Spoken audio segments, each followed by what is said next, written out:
Tilisha, parinig ng Tilisha kanina, parintili. Baby girl! Para parintili. Oh, di ba? Sino sa taas? Iba naman!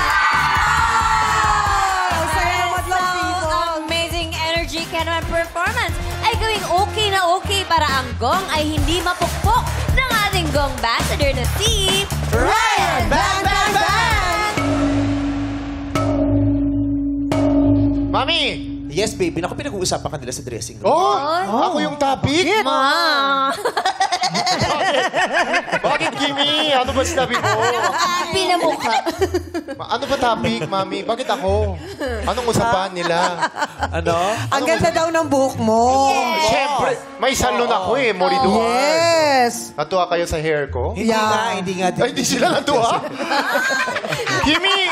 Wala. Ano ba sinabi mo, mag-react? Kimi? Malalaman nilang tayo nila dari na nag-usap-usap. Oo. Ipapato ko nga sa iba eh. Sila, Kuya Bongbong nag-uusap talaga. Ah, talaga? Ano ba? Tsaka sila, Tito Ogie mo. Ano ba sinabi nila sa hair ko, Mami? Di ba sasabi na parang gusto nila magpagupit ka na daw? Oo. Pero pero bakit ba ayaw, nung sinabi nila, pagupit ka na, anong sagot mo daw? Ay, gusto kasi ni Paula yung hair ko. Medyo mahaba. Hindi yun ang sinagot mo. Anong sagot mo kanina? Ha? Anong sinagot mo? Nung sabi nila, pagupit ka na, parang mas pogi ka pag ganito. Anong sagot mo?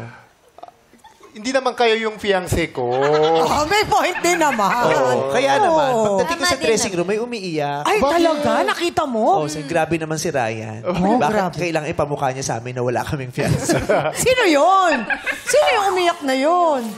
Punasan ko na lang ito, Tikim. Uy, ikaw din Uy, dalawa kayong umiyak. Nagyakapan silang dalawa. Oo,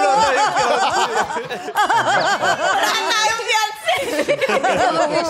Oo. Meron lang daw sila sa bahay, sa kusina, siya sila. Bakit pa kailangan pamukha sa kanilang wala silang fiancé? Hindi kasi, Mami, ang dami nila sinasabi.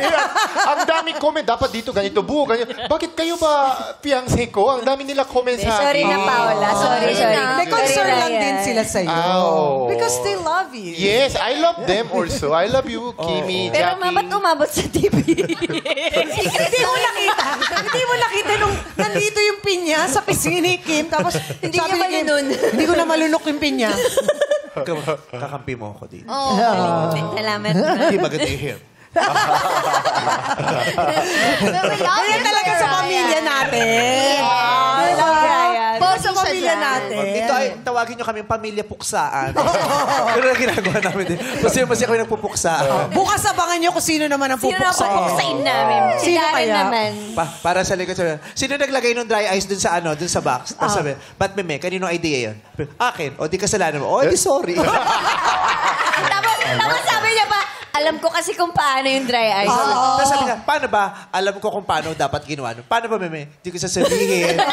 Kung paano tatagal. Di ko sasabihin, work mo yan, bahala ka doon. Pero kanina talaga, sa totoo lang, ang ganda. Kasi ang point nila, dun sa pinaka-lunchbox na ganun, may butas. Tapos dun lalabas yung dry ice. Di may way para makip yun. Nakita Ano nga? namin talaga gumagano. Di ko sasabihin. Ang ganda talaga kanina. Sorry. Dapat kasi Na-amaze nakip yung kami. Paano ba ginagawa, meme? Actually, di ko rin alam. Okay, nahiya mo na. Kaya mo, bukas magkamali tayo. Okay lang yan. Ganyan din talaga sa pamilya natin. Pamilya May puksaan, tsaka may dunong-dunungan din. Bukas Ganon. iba naman. Bukas iba naman. Tulungan, Jackie. Bakit? Hindi. Dami mong advice. Oo, ang dami nitong advice. Hindi ko naman nagagamit. Ma-advice ako para doon kayo ginagamit. Alam mo, Tikim. Sabihin mo muna sa sarili mo. Ay, sorry, Tikim.